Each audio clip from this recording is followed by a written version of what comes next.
Hi மக்களே, எல்லாரும் எப்படி இருக்கீங்க? நீங்கள் நல்லா இருப்பீங்க அப்படின்னு நான் நம்புகிறேன்.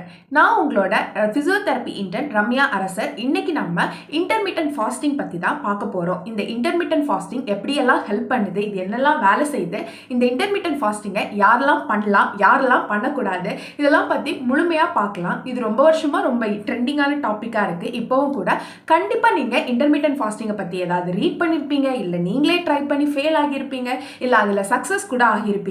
இது வெயிட் லாஸ் பண்ணுமா, ஆகாதா, எப்படி நடக்குது, எல்லாத்தையும் பத்தி இன்னைக்கு நம்ம பார்க்க போறோம். சரி, இன்டர்மிட்டன்ட் ஃபாஸ்டிங் இதை எப்படி எடுத்துக்கலாம்னா வே ஆஃப் ஈட்டிங் ஆர் ஒரு ஈட்டிங் பேட்டர்னுக்கான ஒரு நல்ல வழிமுறைன்னு எடுத்துக்கலாம். இன்டர்மிட்டன் அப்படின்றது அக்கேஷனலி இடைவேளை விட்டு அப்படின்னு வரும். ஃபாஸ்டிங்ன்றது சாப்பிடாம இருக்கிறது, நோ ஈட்டிங். உங்களுக்கு எல்லாமே தெரியும் இன்டர்மிட்டன்ட் ஃபாஸ்டிங்னா. ஸோ இந்த இன்டர்மிட்டன்ட் ஃபாஸ்டிங்ல என்னென்ன டைப் இருக்கு அதை பத்தி பார்க்கலாம். ஃபர்ஸ்ட் ஒன் என்னன்னா ஆல்டர்னேட் டே ஈட்டிங்.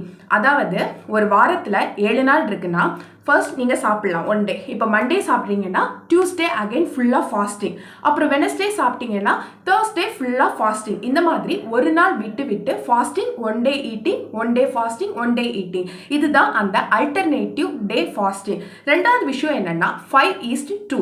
ஒரு வாரத்துக்கு 7 நாள் இருக்குன்னா அந்த 7 நாளில் 5 நாள் நீங்கள் நல்லா சாப்பிட்டுக்கலாம். ஆனால் 2 நாள் ஃபுல்லாக ஃபாஸ்டிங் இருக்கணும். அந்த 2 நாளுமே அடுத்தடுத்த டேல வரக்கூடாது. பட் அந்த வீக்கில் ஏதாவது இப்போ லைக் ஒரு டே நீங்கள் செலக்ட் பண்ணி அந்த 5 days சாப்பிட்டுக்கலாம். 2 நாள் சாப்பிடக்கூடாது, அந்த 2 நாளும் கண்டினியூஸாக இருக்கக்கூடாது. அதுக்கு ஏற்ற மாதிரி நீங்கள் பிளான் பண்ணிக்கலாம். மூணாவது விஷயம் என்னன்னா 16:8 ஆர் 20:4. அப்படின்னா என்னன்னா ஒரு நாளைக்கு 24 மணி நேரம் இருக்கு. அந்த 24 மணி நேரத்தில் 16 மணி நேரம் நீங்கள் சாப்பிட்டுக்கலாம். ஆனால் சாப்பிடக்கூடாது, ஃபாஸ்டிங் இருக்கணும். 8 மணி நேரம் நீங்கள் சாப்பிட்டுக்கலாம். எக்ஸாம்பிள், இன்னைக்கு ஈவினிங் இல்லை நைட்டு 8 மணிலேருந்து நாளைக்கு 12 மணி வரைக்கும், மத்தியானம் 12 மணி வரைக்கும் ஃபாஸ்டிங் இருக்கணும். அதுக்கப்புறம் திரும்ப அந்த 12 மணிலேருந்து 8 மணி வரைக்கும் நீங்கள் வந்து சாப்பிட்டுக்கலாம். இதுதான் அந்த 12:8. இதே மாதிரி தான் 20:4. 20 மணி நேரம் எதுவும் சாப்பிடக்கூடாது. 4 மணி நேரம் நீங்கள் எது வேணால் சாப்பிட்டுக்கலாம் அந்த 24 மணி நேரத்தில். அப்புறம் ஈட் ஸ்டாப் ஈட். அதாவது நீங்கள் நல்லா சாப்பிட்டுட்டு இருக்கீங்க, 24 மணி நேரம் நீங்கள் நல்லா சாப்பிட்றீங்கன்னா திடீர்னு நீங்கள் ஒரு 24 மணி நேரம் எதுவுமே சாப்பிடாம இருக்கிறது. நல்லா சாப்பிட்றீங்க, அப்புறம் திடீர்னு ஸ்டாப் பண்ணுறீங்க, திரும்பியும் சாப்பிடலாம், திரும்பியும் ஸ்டாப் பண்ணலாம். இதுதான் ஈட் ஸ்டாப் ஈட். அஞ்சாவது விஷயம் என்னன்னா 1 meal a day. ஒரு நாள் ஒரு மீல் மட்டும் சாப்பிட்றது. அதாவது கம்ப்ளீட்டாக நீங்கள் ஃபாஸ்டிங் இருப்பீங்க, ஆனால் தண்ணி மட்டும் நிறைய குடிக்கலாம். ஃபாஸ்டிங் சொல்கிறேன்னு தண்ணி கூட குடிக்கக்கூடாதெல்லாம் கிடையாது. பட் எதுவும் சாப்பிடக்கூடாது.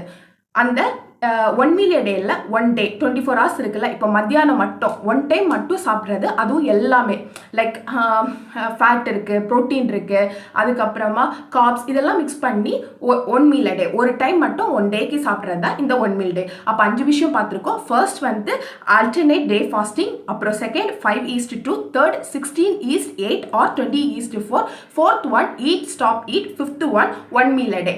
இப்போ என்னென்ன டைப்லாம் இந்த இன்டர்மீடியட் ஃபாஸ்டிங்கில் இருக்குன்ற பத்தி நீங்க தெரிஞ்சுக்கிட்டீங்க. சரி, ரிசர்ச் இதுக்கு சப்போர்ட் பண்ணுதான்னா நிறைய ரிசர்ச் பண்ணிருக்காங்க. அந்த ரிசர்ச் எல்லாமே என்ன சொல்லுதுன்னா இன்டர்மிட்டன்ட் ஃபாஸ்டிங் பண்றதுனால வெயிட் லாஸ் மட்டும் கிடையாது, நிறைய பெனிஃபிட் இருக்கு அப்படின்னு சொல்லுது. என்னென்ன பெனிஃபிட்லாம் பார்த்தீங்கன்னா நம்மளோட பாடி வெயிட் வந்து மேனேஜ் ஆகுது, நம்மளோட பிளட் சுகர் லெவல் எல்லாம் ரெகுலேட் ஆகுது, எஸ்பெஷலாக ரொம்ப இம்பார்ட்டண்ட்டா கொலஸ்ட்ரால் லெவல் வந்து கம்மியாகுது. இன்னும் இன்ட்ரெஸ்டிங்கான ஒரு விஷயம் சொல்கிறேன், கேட்டுக்கோங்க. கேன்சரை ப்ரிவென்ட் பண்ணுதுன்னு கூட சொல்கிறாங்க. சரி, இதெல்லாம் பண்ணுது, ஓகே. இது எப்படி ஒர்க் ஆகுதுன்னு நீங்கள் தெரிஞ்சுக்கணும்ல. உங்களுக்கு புரிகிற மாதிரி நான் சொல்கிறேன்.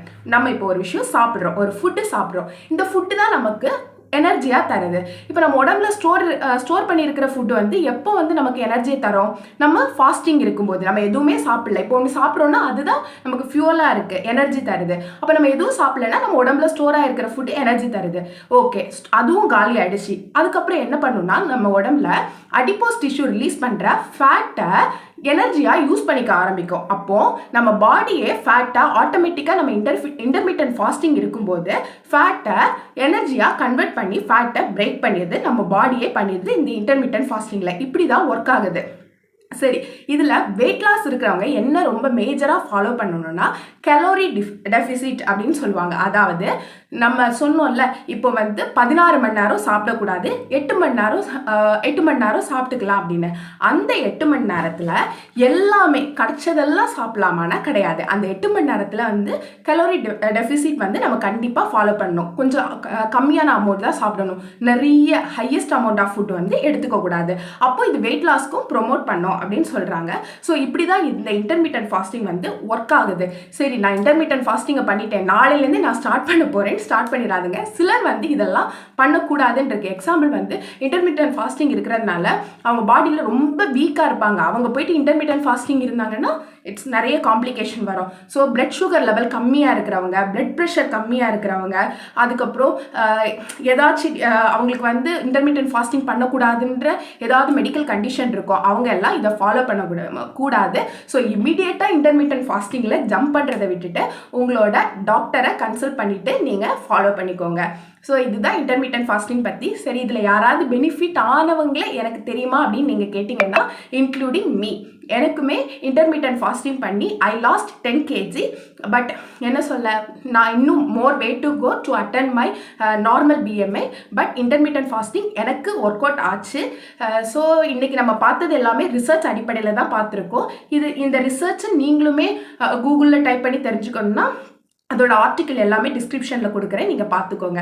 தேங்க்ஸ் ஃபார் வாட்சிங். நம்ம சேனலை மறக்காமல் சப்ஸ்கிரைப் பண்ணிக்கோங்க.